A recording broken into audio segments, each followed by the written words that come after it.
Have you ever been told you must get every screening after 70 and wondered if some might actually do more harm than good? Maybe your energy feels low, your sleep restless, or your circulation sluggish, and you silently accept it as just aging. But what if some of these routine tests could actually put your health at risk instead of protecting it? I'm Dr. Rachel Ross, a urologist and men's health physician. I've guided hundreds of men over 70 through the maze of screenings, helping them focus only on what truly matters. Today, I'll reveal the 3 tests most men over 70 are often urged to take but shouldn't. And there's one detail most doctors never mention that could change everything. Before we dive in, tell me where you're watching from. And if you find this useful, consider subscribing for more insights tailored for men over 50. But here's what most people don't realize. After 70, your body simply isn't the same as it was at 50. What used to be helpful, even life-saving, can now become a source of anxiety, false alarms, or unnecessary procedures. I see it all the time in my clinic. Men who dutifully get every recommended test only to leave the office feeling more stressed than when they walked in.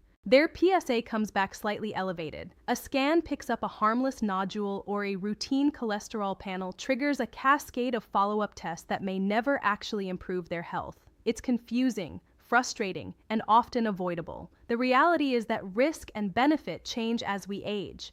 Your body's ability to recover from interventions slows down, your organs are more sensitive, and the presence of other chronic conditions like high blood pressure, diabetes, or heart disease means even minor procedures carry more weight.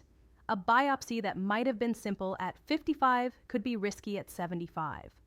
A full-body CT scan exposes you to radiation that accumulates over decades, and incidental findings often lead to invasive follow-ups that don't actually make you healthier. Even routine blood panels can cause worry when results are interpreted without considering the bigger picture of your age, lifestyle, and health priorities. Test number 1, PSA overuse.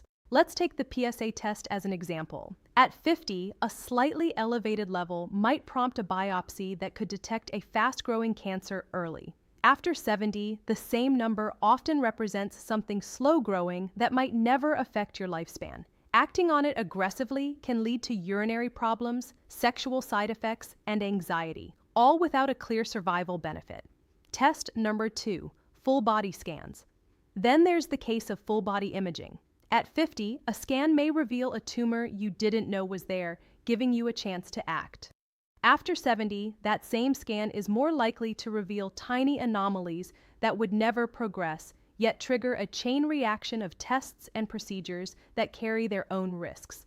Even cholesterol screening can become tricky. A slightly elevated level might have prompted medication at 50, but at 70, the balance between benefit and side effects often shifts, especially if you're already on multiple medications. Your stress response is also a key factor. Older bodies handle inflammation, surgery, and recovery differently. The physical strain of repeated testing, plus the psychological toll of false positives, can create a cascade of health issues on its own. I've watched men leave my office exhausted, not because they're sick, but because their bodies and minds are reacting to the testing process itself.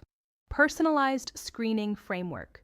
Understanding how your risk changes with age is essential if you want to avoid overtesting while still protecting your health. The medical guidelines that feel rigid often aren't one size fits all. They're based on averages for the population, not your unique health picture. This is why personalization becomes critical after 70. You need to ask, does this test really help me live longer or feel better? Or is it simply something doctors recommend by default? I always encourage my patients to consider the timing, the likelihood of benefit, and the potential downsides before agreeing to routine screenings. It's also important to consider recovery. Surgical interventions, biopsies, or even procedures like stress tests are harder on older bodies. Your ability to bounce back diminishes over time, which changes the equation when weighing whether a test is worth it.